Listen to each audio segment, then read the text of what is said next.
Right, so the ferro rod from Outdoor Professional Products is quite small, and we need to consider that in the way that we use it. It's not going to operate like a giant ferro rod, especially when we are thinking of coming to light something like a feather stick.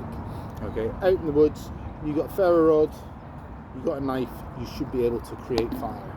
But one technique that is overlooked is actually not just the feathering of wood, but creating some fine tinder dust that will help catch that initial spark. And what we're going to do, it's nothing fancy, nothing technical. Taking my blade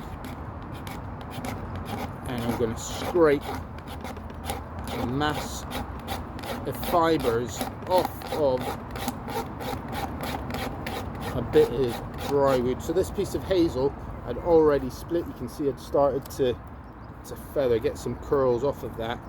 Now I'm just trying to find an exposed ridge, that's a good one, and just shave a big pile of really fine fibres. So you should be able to see now, yeah, this little pile of fibres forming here.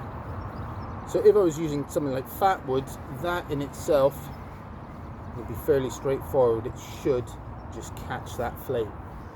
But as this is just normal, I think, like I said, as a piece of hazel, technique really useful, especially with smaller rods, is I'm going to start to shave off some of the material from the ferro rod into that bundle. So gentle scrapes, and I'm going to build up a little pile of ferro rod dust that when I land a spark on there, should just go up like a little sparkler, create an initial flame that should catch this finer wood dust that I can then transfer onto my feather stick.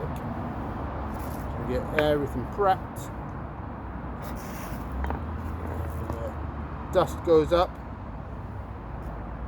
feather stick goes up, all of that off of quite a small ferro rod. Top tip to practice.